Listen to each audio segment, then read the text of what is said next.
human nature is compound. So Adam was created in the image of God. We discussed in our first catechumen lecture that being in the image of God was twofold. Primarily, he was a king and a priest. He had dominion and he offered to God. He was like then Melchizedek, who God in turn transformed the gifts that he offered and answered the offering with fire, such as he did with Elijah the prophet, and with Moses with the flaming bush, and would later reveal himself to the prophet Ezekiel. And then in Revelation, as Jesus is the priest with eyes as flame of fire.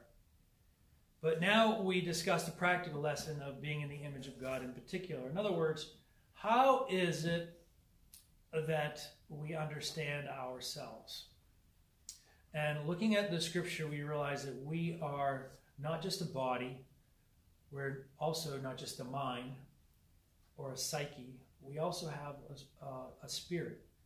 And so St. Paul says, I pray God your whole body, soul, and spirit be preserved blameless in 1 Thessalonians 5:23.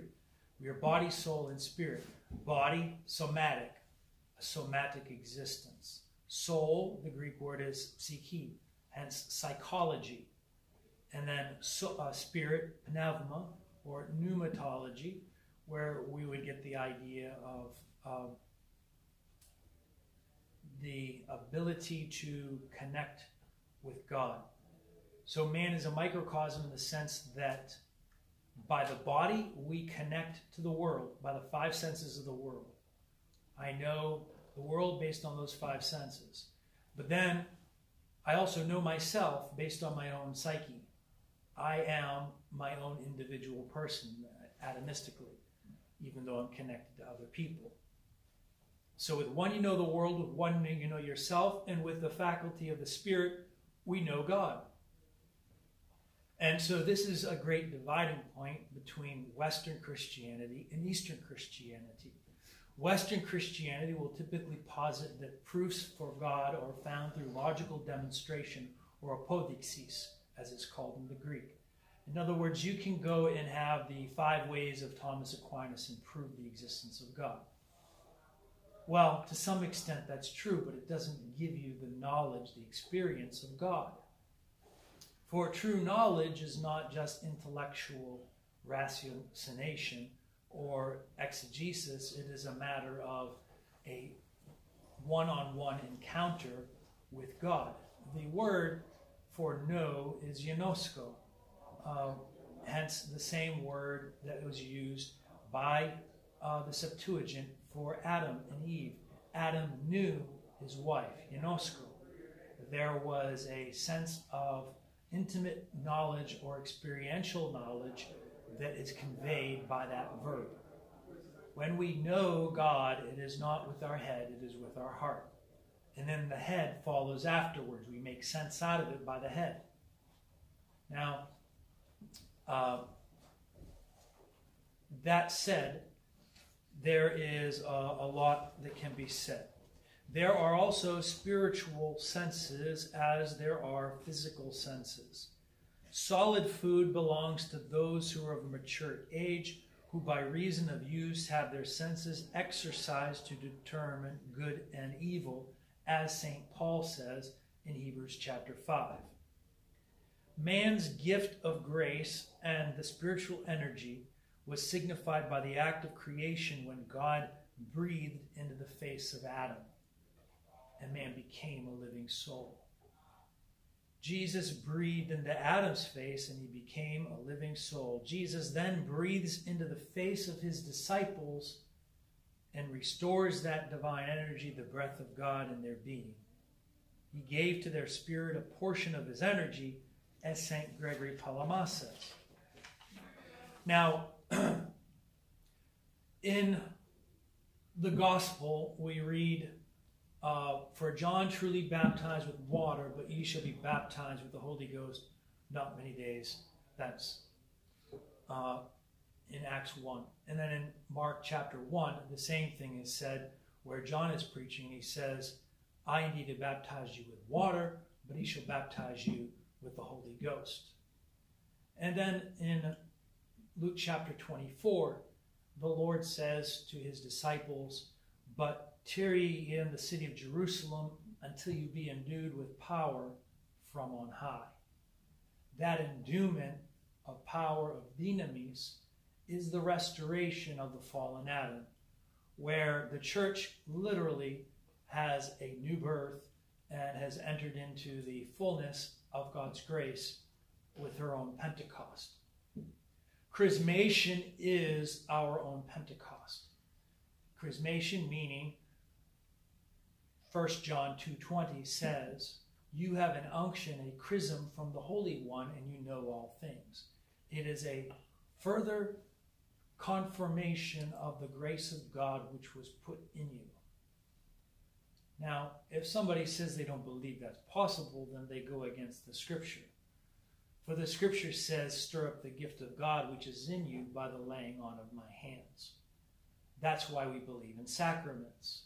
Yes, if you just call on Jesus, he can save, but God gives further grace and blessings through his sacraments, through the mysteries, as the Bible calls it.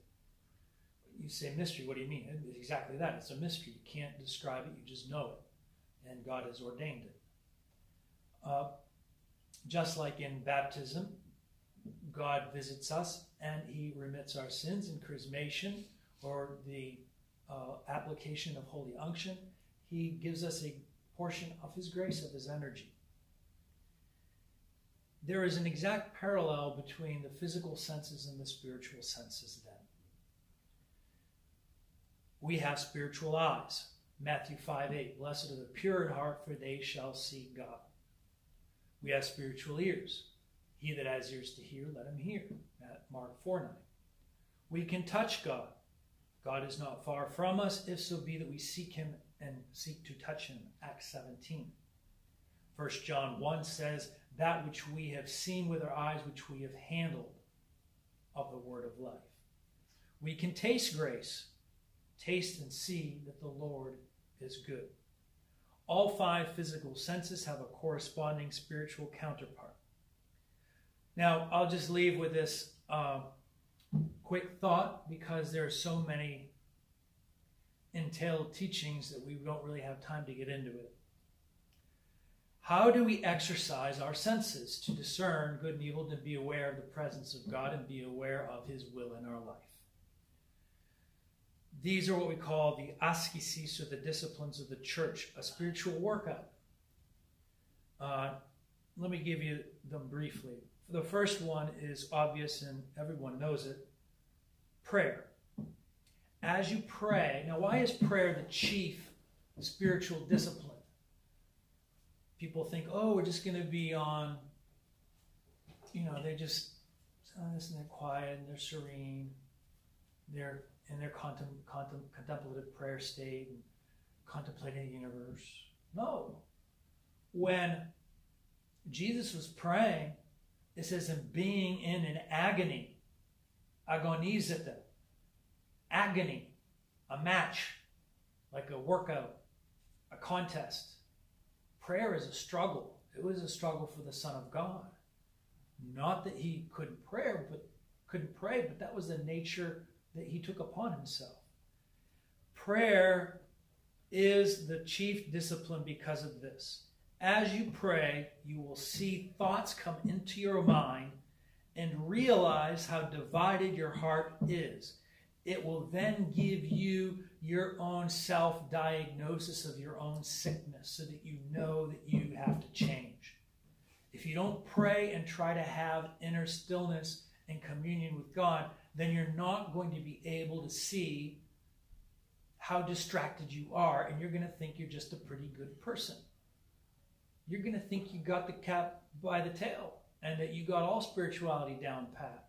But the moment you start to live moment by moment with the thought focused on God by praying is the moment you start realizing, I'm a captive to my desires and fears. That's why prayer is so hard. We want the pleasures of the world, so our mind goes this way, or we have fears, and so the mind goes this way. Prayer realigns it and gives us that self-knowledge. So as you pray, you note the movements in your heart, and as you do, you will develop the discernment between soul and spirit. That's why prayer is such a great gift from God. Although it's foundational, it's neglected. And if it's neglected, we can say with David, if the foundations be destroyed, what can the righteous do? The other gift that God mentioned to his disciples was fasting. Fasting is a gift to show us the slavery of our spirit to the body for food. It bestows an extra portion of grace, as we see in Matthew 17, 18 to 22. The disciples saw God's glory, and they tried to act, but they couldn't because they didn't fast. Even though they had the greatest experience any of us will ever have, because they didn't fast, they weren't able to go and do that miracle and cast out a devil. Jesus said, this kind does not come out but by prayer and fasting. The last ascesis I'll discuss briefly is almsgiving. Almsgiving is a spiritual workout that shows us that we're selfish, and it restores the capability to trust God. The reason why we don't give is because we want to have something in the spare bank for a rainy day, so we don't have to trust Him. It's easier to have something reserved rather than have to live day by day. That's why Jesus said, blessed are the poor, for yours is the kingdom of God. It does not say poor in spirit in Luke. It does say it in Matthew. Poverty can be a blessing because it forces you to trust God. If you get in an affluent society, they typically tend to just trust themselves and they stop trying to connect with God. I'm not saying it's wrong to be rich. It's not. It's a blessing from God. Solomon was rich. Job was a rich man, but he trusted in God. He didn't allow the riches to destroy him and corrupt him. Almsgiving restores our trust to God. It also brings to mind our wrongdoing in neglecting our brothers and sisters. How can I go and buy X, Y, and Z when my brother doesn't have bread? The Lord bless him. Thank you. This suffices for the moment on spiritual blessings, and 3 exercises for our spiritual PT test. We got push-ups, sit-ups, and a 2-mile run. We got prayer, almsgiving, and fasting. Lord bless us and keep us and help us run the race.